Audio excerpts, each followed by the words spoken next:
First of all guys, thank you for everyone na nag-comment tsaka nag-PM sa akin directly sa Facebook. Please know that I'm so grateful for that. I'm so grateful for you guys. To be honest, hindi ko naman talaga ina-expect yung mga ganong comments.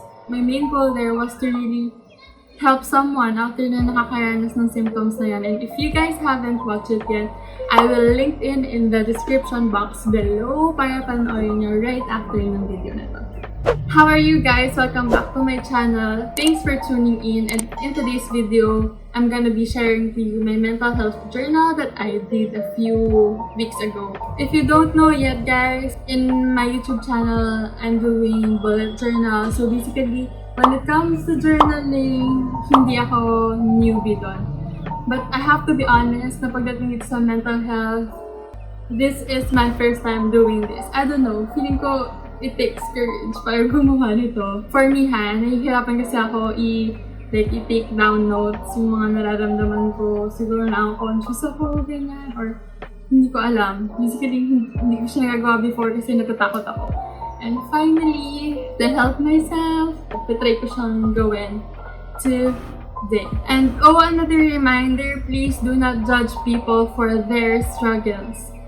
Guys, may mga iba't ibang ways tayo to handle our own problems. Hindi porket mas matindi yung problem mo sa kanila, hindi ibig sabihin ganon, may invalidate mo na yung mga sinasabi nila or nararamdaman nila. Okay, just a reminder to not judge people by their struggles. Okay, let's go. To start off, meron akong 3 different spread for this.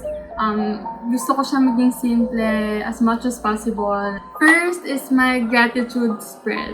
You guys, I can't stress this enough. Sobrang dami na rin nag-recommend nito.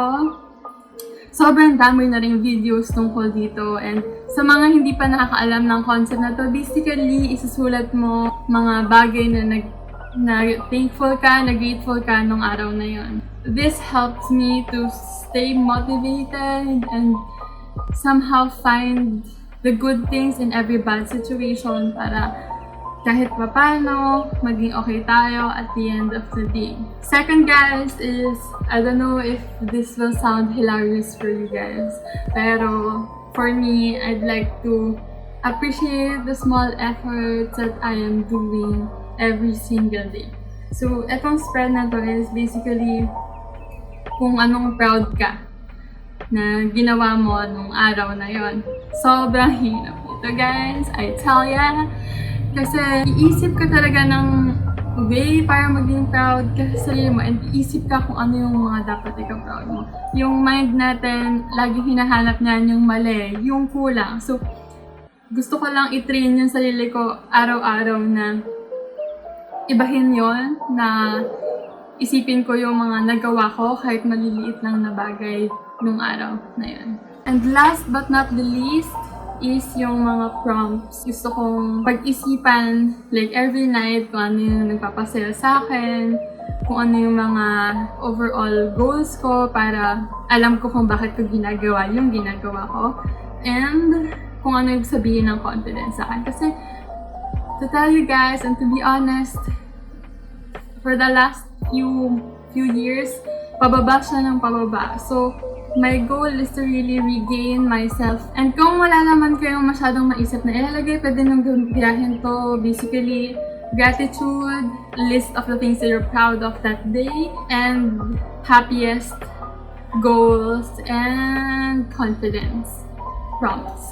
Ililink ko din below yung mga listahan ng pwede nyong pag-isipan, isulat sa bullet journal para reflection lang sa sarili mo. And that's it for today's video. Once again, guys, thank you for listening. Don't forget to like this video if nagustuhan nyo.